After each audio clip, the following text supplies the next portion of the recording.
की क्या पहचान, नीला झंडा हाथ किसान, भी अपने की क्या पहचान, नीला झंडा हाथ किसान, तक पूरा चांद रहेगा।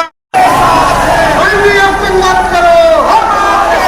बहुजन समाज पार्टी जिंदाबाद, जिंदाबाद, जिंदाबाद, बहुजन समाज पार्टी जिंदाबाद, जिंदाबाद, व्यापारी मायावती जी जिंदाबाद, जिंदाबाद, जिंदाबाद, व्यापारी मायावती जी जिंदाबाद, जिंदाबाद, जिंदाबाद, समाज के सम्मान में पार्टी मैदान में, सब समाज के सम्मान में पार्टी मैदान में, पार्टी मैदान में, सब समाज के सम्मान में पार्टी मैदान में, सब समाज के सम्मान में पार्टी मैदान के बीच में बहुजन समाज पार्टी की राष्ट्रीय अध्यक्ष और देश का सबसे बड़ा प्रदेश उत्तर प्रदेश की अपनी पार्टी के उम्मीदवारों के समर्थन में मुझे सुनने के लिए यहाँ इकट्ठा हुए हैं, तो उसके लिए मैं आप सभी लोगों का हार्दिक दिल से आभार प्रकट करती हूँ। वैसे आप लोगों को ये विदित है कि हमारी पार्टी कांग्रेस, बीजेपी व अन्य किसी भी विरोधी पार्टी तथा गठबंधन आदि के साथ मिलकर नहीं, बल्कि अकेले ही अपनी पार्टी के बलबूते पर पूरी तैयारी व दमदारी के साथ ये चुनाव लड़ेंगे। इसके साथ ही हम व्यक्तिगत बंटवारे के मामले में भी संत समाज के लोगों को उचित भागीदारी दी। दिल को कामयाब बनाने के लिए अपनी पार्टी के लोग पूरे जी जान से लगे हुए। हालांकि आज यहाँ आपकी इकट्ठा हुई अपार भीड़ व भीड़ के जबरदस्त जोश को भी देखकर अब मुझे भी ये काफी हद तक भरोसा हो गया है कि पिछली बार की तरह इस बार भी आप लोग अपने प्रदेश से यहाँ लोकसभा चुनाव में अपनी पार्टी का बेहतर रिजल्ट जरूर पाएंगे। इसके लिए अब मैं आप लोगों का ध्यान कुछ जरूरी बातों की तरफ दिलाना चाहती हूँ और इस संबंध में मैं विशेषकर कांग्रेस, बीजेपी व उनके अन्य सभी सहयोगी दलों के बारे में ये कहना चाहूँगी कि आज़ादी के बाद शुरू में केंद्र व देश के काफी राज्यों में भी ज़्यादातर सत्ता यहाँ कांग्रेस पार्टी के ही हाथों में केंद्रित रही। केंद्र की अधिकांश मामलों में रही गलत नीतियों एवं गलत कार्य प्रणाली आदि की वजह से ही फिर इस पार्टी को केंद्र व काफी राज्यों की भी सत्ता से बाहर होना पड़ा तथा यही स्थिति इनकी सहयोगी पार्टियों की भी बनी हुई है, जिसके कारण ही पिछले कुछ वर्षों से भारतीय जनता पार्टी व इनके सहयोगी दल केंद्र एवं काफी राज्यों की भी सत्ता में काबिज हो गए हैं। लेकिन इनकी ज्यादातर रही जातिवादी, पूंजीवादी, संकीर्ण सांप्रदायिक व द्वेषपूर्ण नीतियों एवं कार्य प्रणाली आदि से तथा इनकी करनी में भी काफी अंतर होने की वजह से अब ऐसा लगता है कि इस बार जो पार्टी भी यानी कि भारतीय जनता पार्टी भी केंद्र की सत्ता में आसानी से वापस आने वाली नहीं है। बशर्ते यदि ये चुनाव इस बार फ्री एंड फेयर होता है तथा आम चर्चा के मुताबिक वोटिंग मशीनों में भी कोई गड़बड़ी आदि नहीं की जाती है और वैसे भी इस बार चुनाव में इनकी कोई भी पुरानी व नई चल रही नाटकबाजी, जुमलेबाजी व गारंटी आदि काम में आने वाली नहीं है, क्योंकि अब देश की जनता काफी हद तक इस बात को समझ चुकी है कि इनकी पार्टी ने अब तक देश के विशेषकर गरीबों, कमजोर तबकों मध्यम वर्गीय एवं अन्य मेहनतकश लोगों को जो इन्हें अच्छे दिन दिखाने के असंख्य प्रलोभन भरे वायदे किए हैं तथा अनेकों हवाई व कागजी गारंटी आदि भी दी है, तो उनका जमीनी हकीकत में अभी तक इन्होंने लगभग 1/4 हिस्सा भी कार्य पूरा नहीं किया, बल्कि इसके स्थान पर इनका ज़्यादातर समय व ताकत भी यहाँ इनके अपने चहेते रहे बड़े बड़े पूंजीपतियों एवं गन्ना सेठों को ही ज़्यादा से ज़्यादा माला माल व धनवान आदमी बनाने में तथा उन्हें हर स्तर पर सुख देने में व बचाने में ही लगी रही है, जिनके अधिकांश आर्थिक सहयोग से ये पार्टी व अन्य पार्टियां भी अपना संघर्ष चलाती हैं तथा चुनाव आदि भी लड़ाती हैं, जिसका काफी कुछ खुलासा मौत की आयु कोर्ट से भी किया गया है। आपको ये मालूम है कि अभी कुछ दिन पहले माननीय सुप्रीम कोर्ट ने इस संबंध में जो कुछ कहा है और जो कुछ अखबारों में छपा है, तो अखबारों में क्या छपा है कि देश में बहुजन समाज पार्टी को छोड़कर कांग्रेस, बीजेपी, अन्य सभी विरोधी पार्टियां, तो सभी विरोधी पार्टियों ने बड़े बड़े पूंजीपतियों के जरिए बॉन्ड द्वारा काफी पैसा किया, लेकिन बहुजन समाज पार्टी ने एक भी रुपया किसी भी पूंजीपति से नहीं लिया, जिसकी अब जांच सरकार की पार्टी कर रही है। और आप लोगों को मालूम है, मैंने बार बार ये कहा है कि हमारी पार्टी गरीब और मजदूरों की पार्टी, हमारी पार्टी पार्टियों की तरह बड़े बड़े पूंजीपति और धंधा से कोई पैसा लेकर न पार्टी का शोषण चलाती है न चुनाव आदि लड़ाती है। इसलिए हमारी पार्टी चुनाव में भी और संकटों को चलाने के लिए भी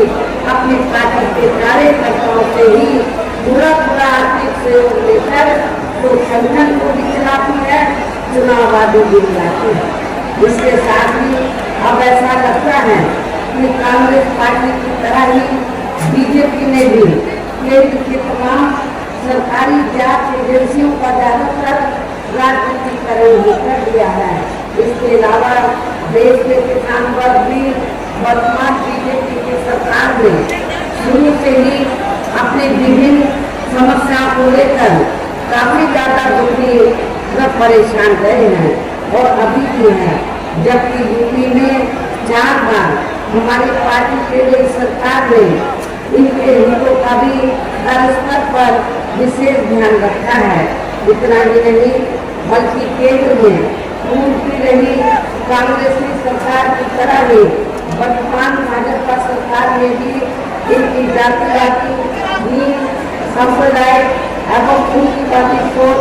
व नीतियों के चलते ही पूरे देश में सब समाज में से खासकर गरीबों, दलितों,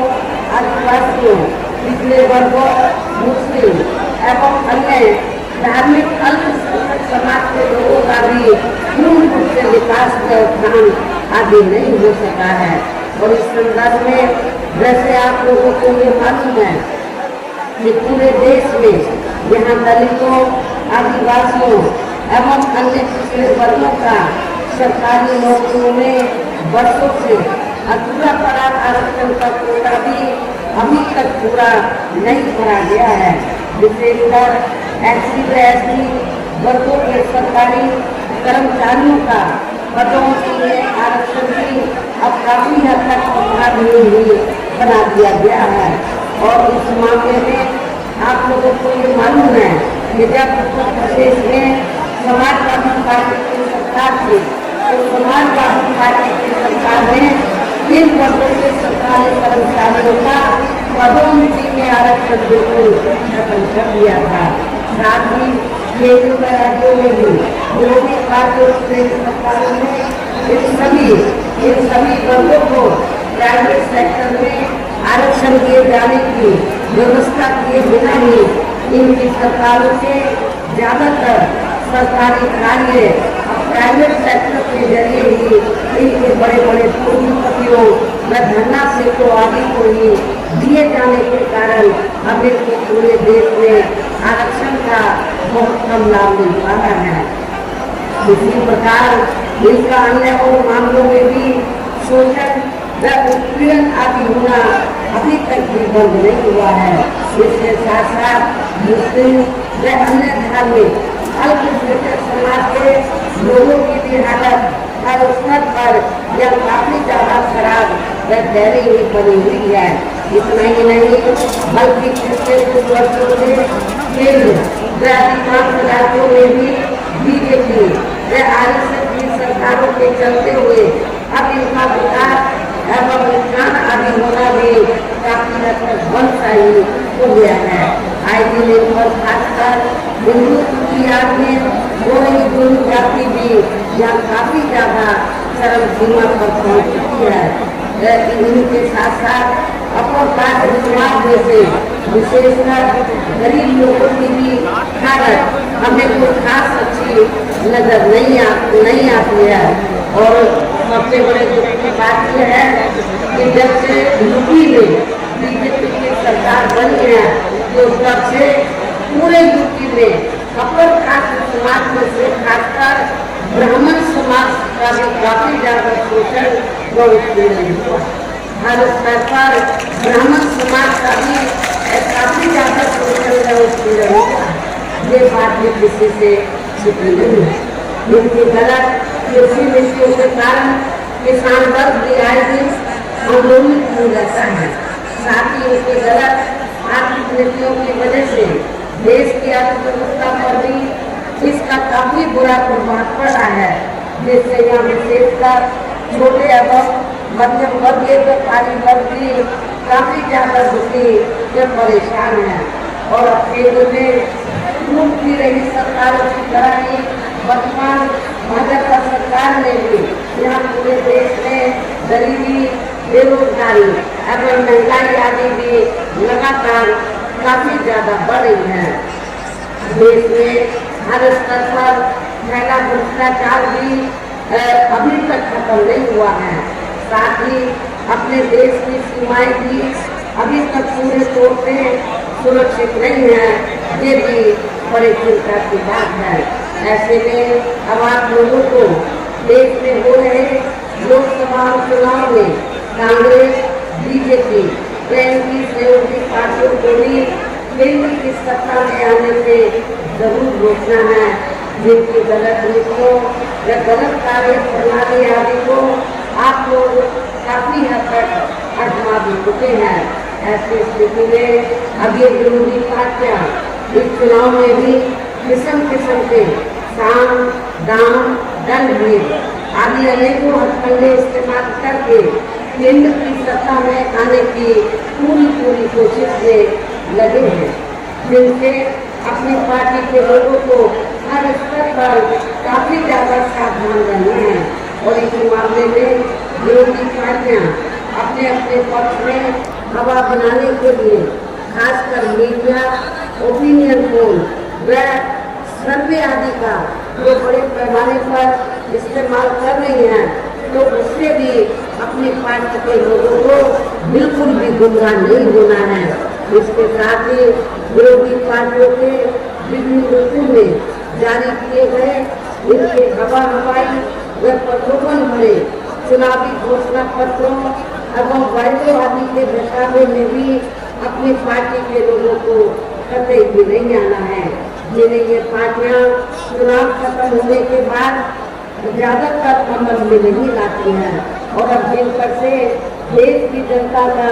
अधिकांश विश्वास ही टूट गया है। यही खास वजह है कि हमारी पार्टी किसी भी चुनाव में अपनी पार्टी का कोई भी चुनावी घोषणा पत्र आदि जारी नहीं करती है। वैसे भी हमारी पार्टी किसी भी मामले में कहने में बहुत कम बल्कि कार्य करके दिखाने में ही ज्यादा विश्वास रखती है। और इस बात का सबसे बड़ा प्रदर्शन है कि उत्तर प्रदेश में 4 बार हमारी पार्टी के नेतृत्व में रही सरकार ने चुनाव में अपनी पार्टी के बिना कोई जारी किए गए चुनावी घोषणा पत्र के ही प्रदेश में आयोजन में काफी कुछ ऐतिहासिक कार्य करके दिखाए हैं, जिनके अब देश में अधिकांश पार्टियों की सरकारें काफी नकल भी कर रही हैं। जबकि इस मामले में हमारी पार्टी का ये कहना है कि यदि इन पार्टियों के स्थान पर केंद्र में हमें अपनी पार्टी की सरकार बनाने का मौका मिलता है तो तब फिर हमारी पार्टी की बनी सरकार केंद्र में या अब तक की रही सभी विरोधी पार्टियों की सरकारों की तरह केवल हवाई व खादी कार्य आदि नहीं करेगी, बल्कि उत्तर प्रदेश की तरह ही जमीनी हकीकत में ठोस कार्य करके दिखाएगी। और इस संदर्भ में खास करके ये कहना चाहूँगी, केंद्र द्वारा देश में पिछले कुछ समय से अधिक गरीब परिवारों को अस्थायी तौर पर फ्री में जो थोड़ी सी खाद्य सामग्री या राशन आदि दी जा रही है, तो उससे इसका स्थायी तौर पर भला होने वाला नहीं है। और मुझे ये भी जानकारी मिली है कि पिछले कुछ समय से भारतीय जनता पार्टी की सरकार ने, केंद्र की सरकार ने पिछले कुछ समय से जो गरीब लोगों को स्थायी तौर पर जो फ्री में थोड़ा राशन दिया है, तो चुनाव के दौरान उसके एवज में भारतीय जनता पार्टी और RSS के लोग ये कहते घूम रहे हैं गांव-गांव में कि हमने आपको फ्री में राशन दिया है, आप हमें वोट दीजिए। लेकिन मैं अपने गरीब लोगों को ये बताना चाहती हूँ, आप लोगों को जो भी फ्री में राशन दिया गया है, ये भारतीय जनता पार्टी की सरकार ने नहीं, श्री नरेंद्र मोदी जी ने नहीं, अपनी जेब से नहीं दिया है, बल्कि जो आपको टैक्स देती है तो उस टैक्स के पैसे से आप लोगों को फ्री में राशन दिया जा रहा है। ये किसी की मेहरबानी नहीं है, न बीजेपी की, न श्री नरेंद्र मोदी जी की। ये भी आप लोगों को मैं बताना चाहती हूँ। और वैसे भी इनकी ये जटिल समस्या, गरीब लोगों की ये जटिल समस्या देश में हर हाथ को काम देने से केवल दूर हो सकती है, जिसकी तरफ हमारी पार्टी की बड़ी सरकार विशेष ध्यान देगी। साथ ही देश में पिछले काफी वर्षों से आए दिन बढ़ी गरीबी, बेरोजगारी व महंगाई आदि से भी जनता बहुत ज्यादा दुखी व परेशान है, जिसे भी आर्थिक नीतियों में तब्दीली करके जरूर दूर किया जाएगा। धर्म की आड़ में, खासकर हिंदू की आड़ में पिछले कुछ वर्षों से विशेषकर मुस्लिम समाज के लोगों का द्वेष की भावना से जो उनका काफी ज्यादा शोषण व उत्पीड़न आदि किया जा रहा है, तो उसे भी जरूर रोका जाएगा। और ये सब हमने अपनी यूपी की रही सरकार में करके भी दिखाया है। इसके अलावा हमने यूपी में सब समाज में से गरीब एवं बेरोजगार लोगों को बेरोजगारी भत्ता आदि न देकर उन्हें बड़ी तादाद में रोटी के साधन भी उपलब्ध कराए हैं, जो अब ये कार्य भी अधिकांश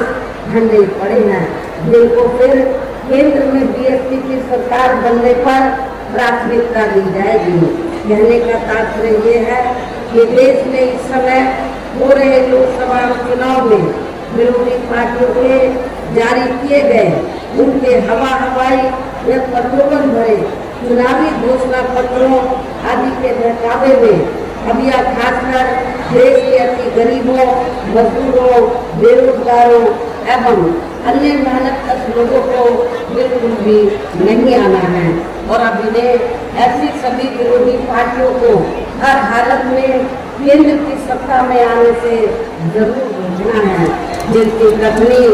करनी में काफी अंतर्ज्ञान है तथा जिन्हें ये लोग बच्चों से काफी आजमा भी चुके हैं। ऐसे में अब मेरा ये कहना है कि आप लोगों को अपने खुद के वे अपने प्रदेश व क्षेत्र एवं देश के भी हित में अपने वोटों को या कांग्रेस, बीजेपी व अन्य सभी विरोधी पार्टियों को न देकर केवल अपनी एकमात्र विदेशी पार्टी बहुजन समाज पार्टी को ही देना।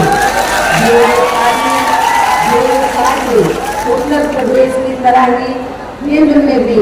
अपनी पार्टी की सरकार बनने पर फिर पूरे देश में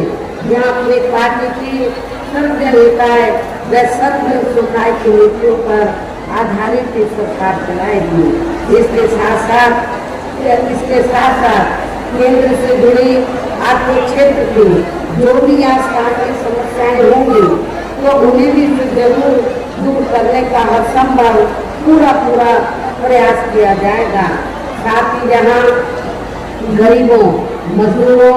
बेरोजगारों, कर्मचारियों, किसानों, छोटे व्यापारियों एवं अन्य मेहनतकश लोगों के हितों का भी विशेष ध्यान रखा जाएगा। सब समाज में से खासकर दलितों, आदिवासियों, पिछड़े वर्गों, गरीबों, मुस्लिम व अन्य धार्मिक अल्पसंख्यक समाज के लोगों के विकास व उत्थान के साथ साथ हर स्तर पर इनकी सुरक्षा आदि के लिए भी सख्त कदम उठाए जाएंगे और तभी फिर यहाँ वास्तव में अपने देश के महान संतों, गुरुओं व महापुरुषों में भी विशेषकर महात्मा ज्योतिराव फुले, श्री छत्रपति शाहू जी महाराज, श्री नारायण गुरु, बाबा साहब डॉक्टर भीमराव अम्बेडकर एवं माननीय श्री कांशीराम जी आदि का अधूरा सपना जरूर साकार हो सकता है, जिसको द्वारा हर स्तर पर पूरा आदर सम्मान दिया गया है। इन्हीं खास बातों के साथ ही अब मेरा देश के आपके देश के हित में ये कहना है कि हमारी पार्टी ने यहाँ आपके क्षेत्र में जिनको भी लोकसभा के लिए चुनाव के मैदान में उतारा है, जो आपके सामने या मंच पर भी मौजूद हैं, तो उन्हें आपको जरूर कामयाब बनाना है। जिसके लिए यहाँ पार्टी के सभी स्तर के छोटे बड़े पदाधिकारी एवं कार्यकर्तागण आदि पूरे जी जान से लगे हैं। और अब अंत में मेरा यही कहना है कि आप लोगों को वोट पड़ने वाले दिन या बीएसपी के अपने सभी लोकसभा उम्मीदवारों को अर्थात आपके क्षेत्र में हमने हरदोई जो सुरक्षित लोकसभा की सीट है, तो हरदोई सुरक्षित लोकसभा की सीट से श्री भीमराव अम्बेडकर को चुनाव के मैदान में उतारा है। जिन्होंने तो आपके हरदोई के साथ पूरे लखनऊ मंडल को बीएसपी से जोड़ने के लिए इन्होंने हर संभव बीएसपी की विचारधारा से जोड़ने के लिए हर संभव पूरा प्रयास किया है। तो इन्होंने यहाँ से चुनाव लड़ने का फैसला लिया और इनको जिताने के लिए मुझे ये जानकारी मिली है कि आप लोग पूरे जीवन से लगे हैं। इसके बगल में इसलिए सुरक्षित लोकसभा की सीट है, यहाँ से हमने श्री BR अहलवाल को हमने चुनाव के मैदान में उतारा है। ये भी बड़े लिखे रिटायर्ड अधिकारी हैं, तो मेरी इनको भी आप लोगों को कामयाब बनाना है। उन्नाव लोकसभा की सीट से क्योंकि यहाँ पर ब्राह्मण समाज की आबादी काफी ज्यादा है, किसी भी पार्टी ने ब्राह्मण समाज को वहाँ लोकसभा का टिकट नहीं दिया है। उन्नाव में पहले भी ब्राह्मण समाज का हमारा प्रत्याशी चुनाव जीत चुका है, तो हमने काफी गंभीरता से विचार करने के बाद उन्नाव लोकसभा की सीट से ब्राह्मण समाज के व्यक्ति को टिकट दिया है। श्री अशोक कुमार पांडे को हमने ये हमारे तीनों प्रत्याशी आपके सामने मौजूद हैं, तीनों मिशनरी हैं और श्री BR अम्बेडकर के बारे में मालूम है कि ये पार्टी की मूवमेंट को आगे बढ़ाने में खासकर लखनऊ मंडल में पूरे जी जान से लगे रहे हैं। ऐसे अपने कर्मठ साथियों सब समाज के लोगों को एक दो देकर इसको कामयाब बनाना है। जो उनसे दूसरे साथी या मिश्रित थे उनको भी उन्नाव के अपने साथी को भी जरूर कामयाब बनाना है और अपने पार्टी के ये तीनों उम्मीदवारों को पार्टी का जो चुनाव चिन्ह हाथी है, हाथी चुनाव चिन्ह के सामने वाले बटन को दबाकर इनको भारी वोटों से इनको सामने वाले दबाकर जरूर भेजना है। इस खास अपील के साथ ही हमने अपनी बात यही समाप्त करती हूँ। जय हिंद, जय भारत।